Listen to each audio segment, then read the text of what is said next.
J.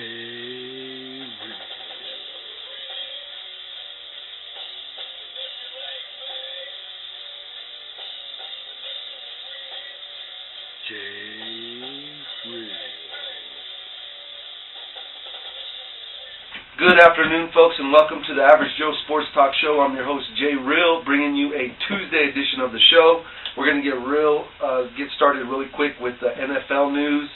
Cleveland Browns are on a winning streak. They've won 3 games, but I'm getting kind of tired of hearing people talking about that they knew this was going to happen. The Browns traded away their best player 3 weeks ago in their running back, and no one expected them to win any games, much less 3 in a row, and actually getting on a winning streak.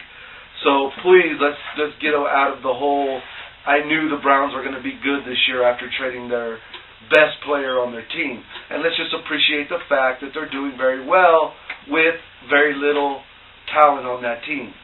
So moving on from there, Geno Smith helps the Jets upset the Falcons. Now, this is the funny thing. I'd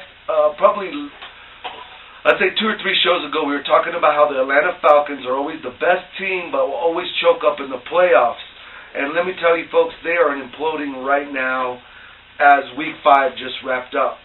The Falcons are losing games they shouldn't be losing, just like they do in the playoffs. And I doubt they'll even make the playoffs this year.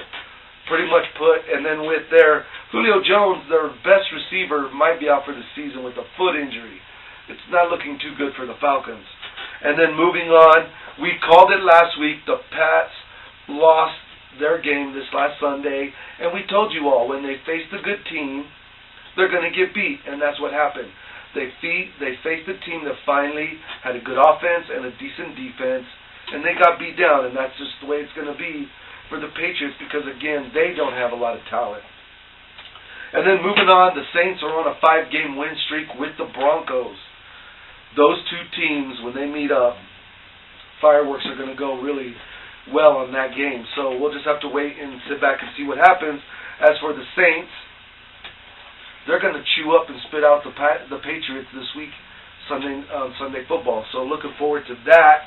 And then President Obama recently came out and gave his 2 cents on the whole Washington Redskins. They should change their name. Now, we talked about this in a previous show as well.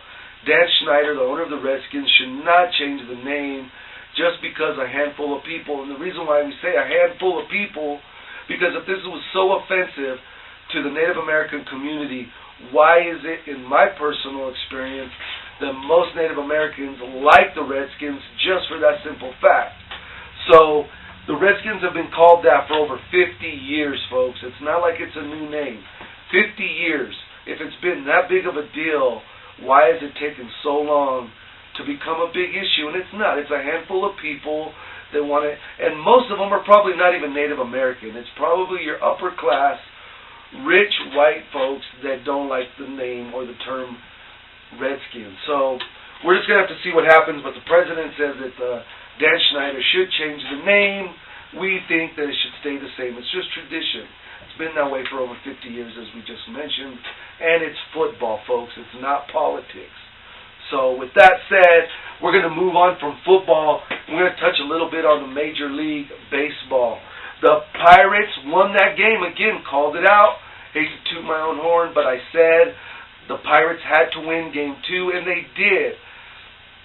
How does that improve on them? Because not only did they win Game 2, they won Game 3. Now, how does that help them? Because I knew they were going to lose Game 4. So the series right now is tied 2-2. And they're going back to St. Louis to play that 5th game, which I have a feeling the Pirates will take care of business and close out that series in Game 5. So, also the Dodgers close out their series with the Braves. They are moving on to the next round. And the pesky Rays are hanging around. They won against Boston. They're losing that series right now 2-1. But I hope and I pray that they will be able to hang in and somehow find a way to win 3 straight games to knock Boston out of the playoffs. But I highly doubt it. And then the A's should close out their next game with the Detroit Tigers. The A's pitching is just doing so well right now. It's going to be hard to see them get beat. But again, only time will tell. Now, that's it for the sport news on today's show. So we're going to wrap up real quick with the Magic Minute. And why is this important this week? Because we have to let you all know that the big tournament for Facing the Hydra is going to go down on October 19th. That is actually game day for Theros.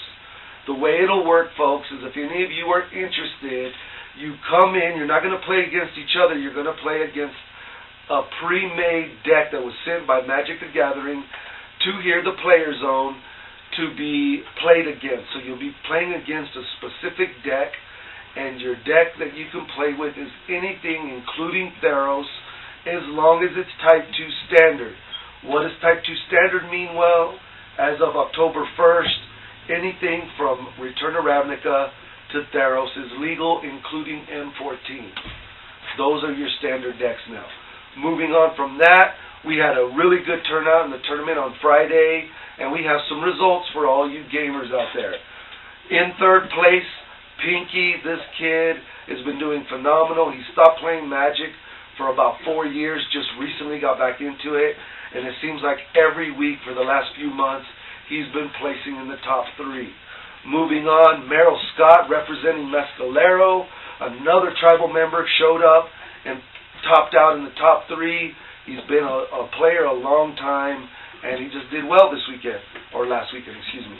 Then moving on to first place, again, a top finisher week after week, Robert Dronesfield from Roswell. He comes in representing Roswell, and he took the tournament. So those are your top 3. We had a really good turnout. This Friday, though, we're going to change things up a little bit, and we're doing an Anything Goes tournament. What does Anything Goes mean? Well, you can use promos. You can use any card you want to use, even if it's banned, you are able to play it. Now, as far as proxies go, we are not allowing any more written proxies. You have to have a proxy that has the full name, what it does, power, toughness. It needs to be something that can be legible and read by any player that's in the tournament that you're facing. So if you're going to run proxies, they have to be full-out art proxies. If you are interested in buying proxies, the Player Zone, that's something new over just the last few months that they've been offering. And speaking of the Player Zone, we have to thank them for being our big sponsor. And we can't thank enough also Right On Time Errand and Delivery Service for being our sponsors. They have, the Player Zone has everything of your gaming needs, comic books, Star Wars, action figures, Pokemon, Yu-Gi-Oh!, you name it. They got it, so we have to thank them. And now they even have proxies that you're able to run. Now this is the laydown on those proxies though, folks. If you are running a proxy that you do not have an original copy of, you're only allowed 2. If you do have an original copy, you are allowed up to the other 3 to make your play set of 4 that could be ran into Anything Goes deck. Now, if you do not have any of the original cards and you're just proxying out your deck, you're only allowed up to 10 proxies, period. That's it.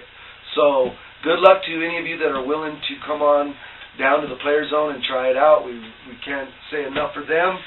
And then we also got to let you all know, game day we'll be doing that on Friday Night Magic for that weekend of the 19th. So be sure you come in, talk to them here in the Player Zone, and they'll get you hooked up. But for right now, that's it. Pretty much simple. Thank you all for tuning in. And we're pushing 2,000 views, folks. So thank you so much for tuning in to our little YouTube sporting show here, and we appreciate it. So leave your feedback and comments, and we'll always get to you about them as we always do. But for right now, Jay Real's going to sign out. We'll see you on Friday's show. Don't miss it. It's going to be a good one.